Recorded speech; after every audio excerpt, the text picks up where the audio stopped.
Mr. President, esteemed colleagues, I rise before this August chamber to co-sponsor the proposed measure, Senate Bill number 1482, or the Classroom Building Acceleration Program Act. As the chairperson of the Senate Committee on Youth, I share the same vision of empowering the next generation through education. That is why I have pushed for measures that uplift the welfare of students, educators, and their families. Ang kabataan po ang pag-asa ng ating bayan at bukod sa kanilang kalusugan, edukasyon ang dapat na maging prioridad. Hindi po lingid sa kaalaman ng marami na ang kakulangan sa silid-aralan ang isa sa pinakamalaking problema na kinakaharap ng sektor ng edukasyon. For the year 2023, EDCOM2 reported that there is an existing backlog of 165,000 classrooms nationwide, which greatly affects the learning outcomes of our young Filipino learners.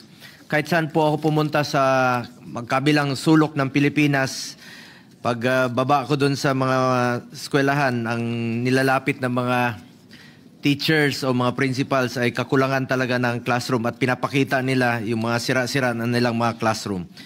Nakakalungkot po isipin na nasasayang po ang pondo para sa mga flood control projects. Sana po inilaan na lamang po ito sa sektor ng kalusugan at kaya po dito sa sektor ng edukasyon para makapagpatayo tayo ng silid-aralan or classrooms. Sa 1.2 trillion na budget para sa flood control mula 2022 hanggang 2025, aabot sa 300,000 to 600,000 classrooms.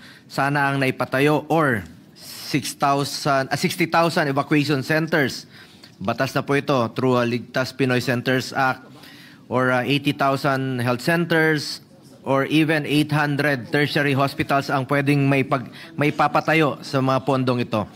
This proposed measure stays true to the state's constitutional mandate to provide quality education to each and every Filipino learner.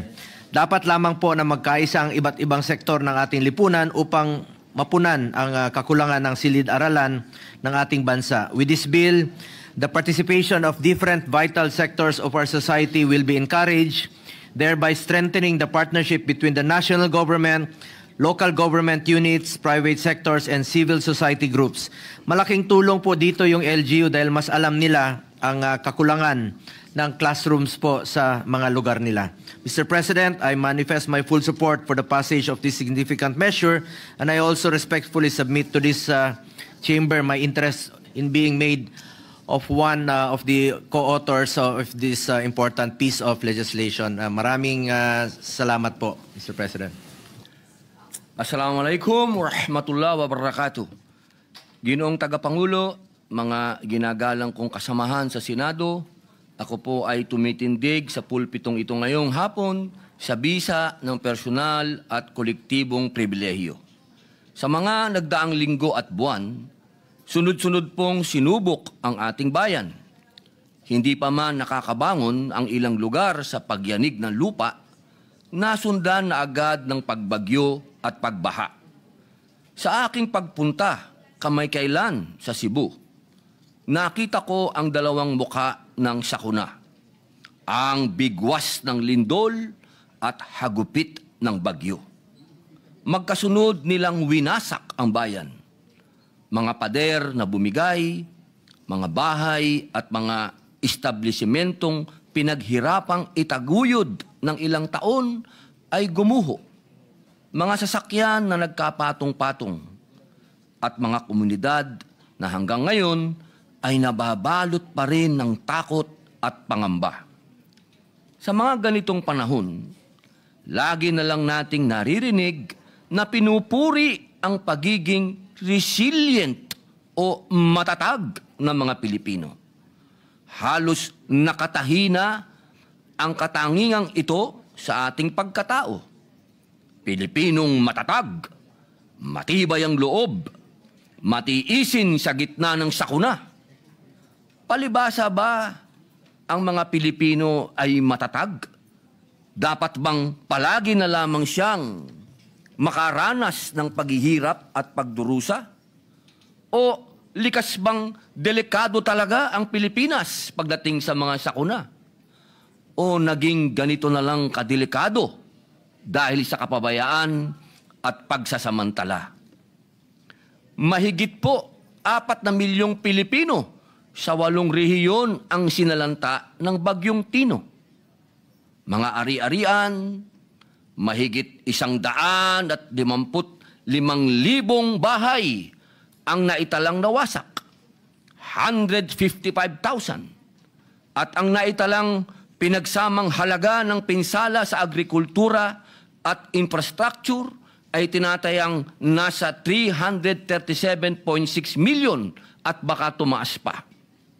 Ang isang hindi katanggap-tanggap at pumupukaw sa dibdib ng bawat Pilipino ay ang mahigit 200 ang naitalang nasawi. Kinain ng putik na lagpas tao at mahigit 100 ang nawawala at mahigit 500 ang sugatan. Habang bumabangon pa lamang ang iba nating mga kababayan at mga institusyon sa nagdaang bagyo, dumating naman ang Bagyong Uwan na nanalanta sa mahigit 2 milyong Pilipino sa 15 rehiyon. Sa kasalukuyan, mahigit 800,000 ang nasa evacuation centers. 6 ang naitalang nasawi at tinatayang mahigit 4,000 bahay ang napinsala. Naulat din ang pagbaha sa mahigit 200 lugar, habang halos 300 bahagi ng kalsada at higit sa 50 tulay ang hindi madaanan sa kasagsagan ng bagyo. Nakaranas din ng pagkawala ng kuryente at supply ng tubig sa mahigit na 400 lungsod at munisipalidad, kasama na po ang aking probinsyang Camarines Norte. Sa mga karanasan nating ito, nabunyag na naman ang katiwalian sa mga proyekto. Mga maninipis at tinipid na poste ng gusali, mga seawall na madaling masira at bumigay, ang katagang flood control ghost projects pala ay hindi lamang ghost sa kadahilan ng hindi sila nakikita at nararamdaman, kundi dahil mumultuhin tayo ng mga ito sa tuwing magkakaroon ng kalamidad. Mumultuhin tayo ng kapabayaan at katiwalian na pinabayaan nating manuot sa sistema. At kung may dapat tayong mapagtanto sa lahat ng ito, iisa lang ang katotohanan: hindi kalikasan ang may problema. Sistemang bulok at palpak. Kung matatag man ng ating mga mamamayan, hindi po yun nangangahulugan na kailangan nating hayaang dumanas sila ng hirap sa bawat sakuna. Ang resilience na ginagayak ng bawat Pilipino bilang isang tatak ng karangalan ay naging tabing na din na nagkukubli sa kawalan ng pananagutan. Bilang mga mambabatas, tungkulin nating itaguyod sila. Ibsan ng bigat na kanilang dinadala.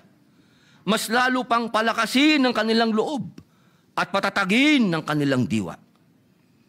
Our people deserve more from us. Hindi salita, hindi grandstanding, kundi sa gawa. Tunay na malasakit at tapat na paglilingkod.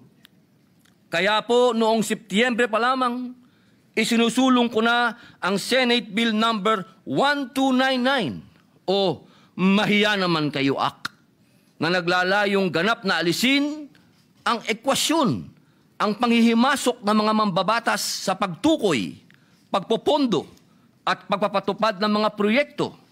Layon din ng panukalang ito na patatagin ang koordinasyon ng national government sa mga local government units, sa mga infrastructure projects na itatayo sa kanilang mga lugar. Kung ang isang proyektong pang-infrastructure ay itatayo sa isang probinsya, munisipyo, syudad o barangay, dapat ito ay alam ng mga local government officials doon. Hindi na pwedeng surprise na lang ang mga proyekto na ikagugulat ni governor, ni mayor o ni kapitan. Naalala ko pa noong 2024, matapos ang pananalasa ng Bagyong Christine, personal ko pong tinutukan ang pagbaha sa Camarines Sur Dahil ako po'y Bicolano. Nakita ko kung paanong ang ilang proyekto ng flood control, imbis na makatulong, ay naging sagabal pa sa natural na daloy ng mga ilog. Isa itong malinaw na halimbawa kung paanong ang hindi konsultadong proyekto ay nagiging sanhi na mas matinding sakuna. Maaalala din na sa kasagsagan ng mga bagyo noong Hulyo nitong taon, nanawagan po si Manila Mayor Isko Moreno na ibigay sa mga LGU ang pamamahala sa mga pasilidad kontra baha. Dapat sa kanila magsimula ang proyekto. Dapat sa kanila manggaling ang plano. Dapat sila ang nagpapasya kung paano magpoprotektahan ang kanilang mga mamamayan. Ang trabaho ng legislatura ay magbigay ng otorisasyon sa pamamagitan ng batas. Hindi ng padrino. Magbigay ng gabay. Magbigay ng solusyon, hindi ng problema. Kung pumalpak ang proyekto, kung may pagkukulang, dapat malinaw kung sino ang mananagot, hindi na kung ano-ano pang investigasyon. Ngunit, kahit ayusin natin ang sistema, paano po tayo makakaiwas sa sakuna kung hindi natin alam ang panganib? Kaya, isinusulok ko rin po ang Senate Bill number 1481, ang National Hazard Mapping Act. Kailangan natin ng malinaw, kumpleto at updated na pambansang mapa ng panganib. Isang mapang magsasabi kung saang delikado tumira, kung saan hindi dapat magtayo, at kung saan dapat ililikas ang mga pamilya bago dumating ang bagyo, lindol o pagguho. Ang mapang ito ay buuin sa pamamagitan po ng koordinasyon ng DNR, NAMRIA, DOST, Climate Change Commission, NDRRMC at DILG. At i-update tuwing 5 taon. Ang mapang ito ang magiging gabay ng LGU sa zoning, urban planning, relocation at emergency response. Hindi pwedeng hula-hula ang buhay ng Pilipino. Hindi pwedeng tsambahan ang kaligtasan ng komunidad. Ang respeto sa siyensya ay respeto sa buhay. Sa diwa ng katarungang panlipunan at malasakit, ang inyong lingkod ay maghahain din po ng isang resolusyon na nanawagan sa lahat ng government financial institution at iba pang ahensya na magpatupad ng pansamantalang moratorium sa pagbabayad ng utang sa mga lugar na idiniklarang nasa ilalim ng state of calamity. At humihikayat sa mga pribadong bangko at institusyon na makiisa sa diwang ito. Sa ganitong sitwasyon na labis na silang sinubok ng panahon, huwag na natin pong dagdagan pa ang kanilang pagkalugmok. Ako rin ay nananawagan sa ating pamahalaan at sa mga kapwa lingkod bayan na pawiin muna ang mga labis na formalidad, masalimuot na proseso at mahigpit na requirement sa pagbibigay ng serbisyo sa ating mga kababayang labis na naapektuhan ng kalamidad.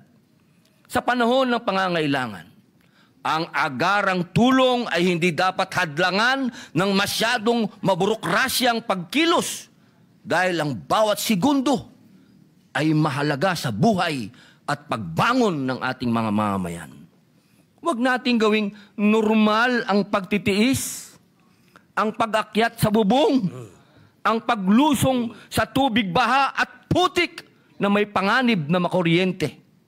Sa makatwid, hindi palibasay sila'y matatag. Maaari na nating hayaang maging normal na bahagi ng buhay ng Pilipino ang pagdurusa. Ang resilience ay dapat sandata, hindi kapalit ng responsableng pamamahala. Ang katatagan ay dapat pinupunan ng tulong, hindi inaabuso ng kapabayaan.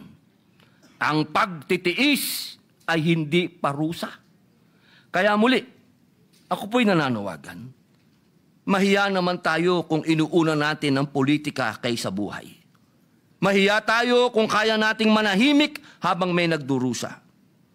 Ngunit kung kikilos tayo ngayon, kung iwawasto natin ang sistema, kung uunahin natin ang pagmamalasakit kaysa pamumulitika, maibabalik natin ang dangal sa serbisyo publiko, may pag-asa pa ang Pilipinas. Ngayon ang panahon para makita ang peligro bago dumating ang trahedya. Ngayon ang panahon para hindi lang tayo maging matatag, kung hindi maging ligtas. Ngayon ang panahon para protektahan ang buhay ng Pilipino, hindi ang kapangyarihan.